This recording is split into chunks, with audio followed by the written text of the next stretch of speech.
Okay, so there was a recent post by Ben Jackson that sparked some big conversation amongst different agencies and email marketing specialists and the likes. And there's one particular theme or point that I want to discuss today. I'm not going to get stuck into is Klaviyo a better solution than customer IO dot whatever. You go look at the post and you'll see what I mean. But I want to focus on this particular topic, and I'm going to also then highlight or reveal Magnet Monster's team structure, because I feel like a lot of people have asked me that question, like what does the team structure look like for Magnet Monster? Now, just on the post here, I just want to highlight once again the topic I want to dig into today. So Benya, I wanted a good individual contractor because I don't like being passed from pillar to post. When one person is responsible and capable, communication is easier and things get done faster. Now, I get his point, okay? Smaller e-commerce brands or smaller businesses, they want to deal with one person, a person that is agile, nimble. They don't want to be speaking to 3-4 different people. I get it. But if you're looking to service mid to large size businesses, this will not suffice. Okay. If you just the point here, communication is easier and things get done faster. I disagree with it in so many ways. And I'll show you why and how we've managed to get that solved within our agency. So let me get stuck into how we have structured Magnet Monster Premium Email Marketing Agency to really function in an agile way without anyone breaking and without dropping balls and so on. Because a lot of people actually do ask me, like, what is the structure of Magnet Monster? Here it is. Okay. So Magnet Monster, the team structure is essentially put together by 3 different types of layers. The first layer is a vertical layer. The second one is a horizontal layer, and the third one is a leadership layer. And I'm going to unpack each of these within the slides. Now, because we have worked these different layers into our team structure, it allows us to service much bigger e-commerce accounts without breaking, something that a freelancer and a contractor will not be able to do in solo fashion. There's no way. We're able to handle high volume production work. I think in Ben's case, it is not going to be high volume work, so it makes sense, to deal with one single person. But I'll show you why it's not a headache to work with more than one point of contact.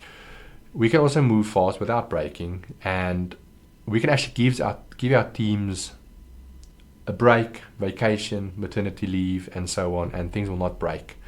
Where with a freelancer and contractor, on the surface level, it might look like they can move fast and agile, but when they're unavailable, you've got massive problems. And that is exactly what happened with Ben. Is the first contractor was never available to see things through, to start the onboarding. So you've got that problem, is something happens in their personal life, and initially you think they're going to be faster and quicker and easier to communicate with, but there's zero backup by any means. Now, let's talk about the first vertical layer here. So take DiraDrive, for instance. Jack, we've been servicing him for a couple of years already. Love working with Jack. So I want to showcase you how it works on any of our client accounts. So the front office is composed or compiled of 3 different people. A strategist, captain of the ship. This person is the brains on the account. They do the ideation, the roadmap, and so on. You've got a campaign owner, that's essentially a project manager or / account manager that only focuses on campaigns, and you've got a flow automation owner that's purely focused on flows.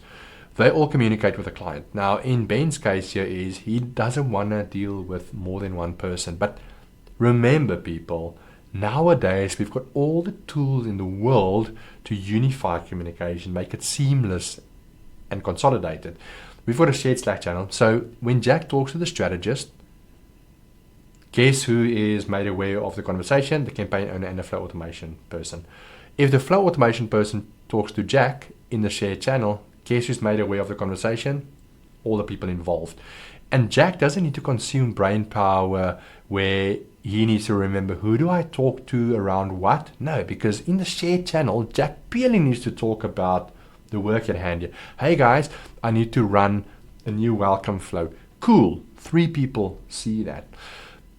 In other words, unified communication. Now the beauty about that is that 3 people, there's usually at least 2 of the 3 available to communicate and to handle communication. So if Jack drops a comment in the channel, 3 people can jump on it, 1 person can jump on it, or 2 people, whatever the case may be. But in Ben's case, with a single person contractor, you're kind of screwed, because if that person's not available, they're sitting in traffic, they've got a motor vehicle accident, they're not available for a couple of hours. You need to wait, brother.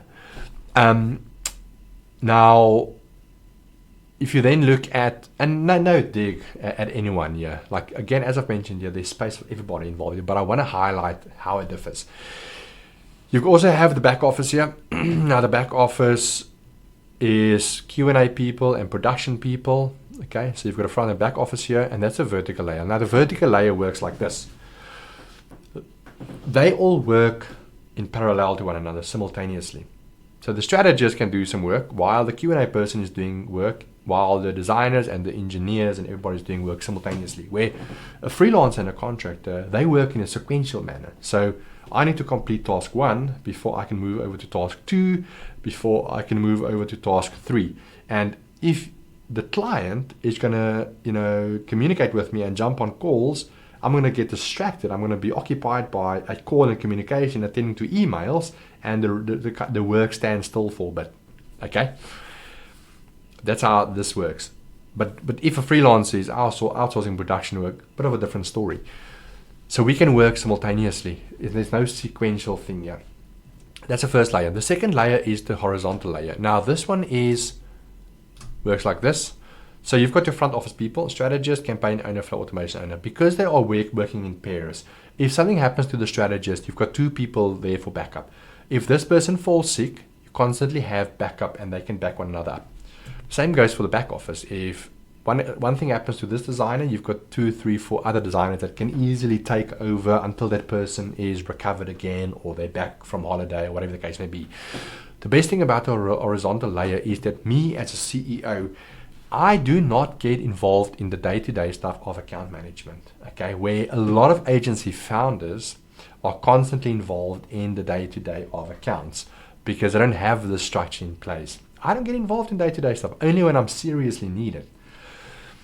The third layer is the leadership layer. Now, it works like this. So we've got top-level leadership, me as CEO, and I've got an operational person.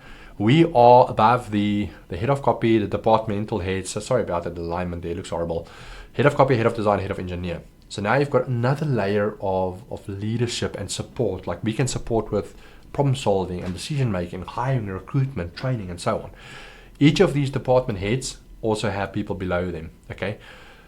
Now, the point I want to make here is, in Ben's case, I think one point of contact made sense in his case, but the notion that freelancers, contractors work faster, it's easier to communicate and so on, is true in some cases. But if you want to service, and this is a video targeted towards agencies, it's targeted towards e-commerce teams.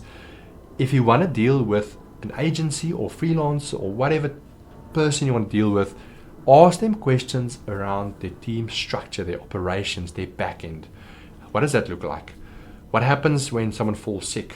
What happens when someone resigns? How do people work simultaneously in parallel? So one person can work on technical, the other person can work on campaign stuff, the other person can work on my report that I need to get out to the C-suite. How does that look like? And this is exactly what it looks like for the Magnet Monster team. Is this the only structure that will work for agencies? No, there's a lot of highly successful agencies that have different team structures in place.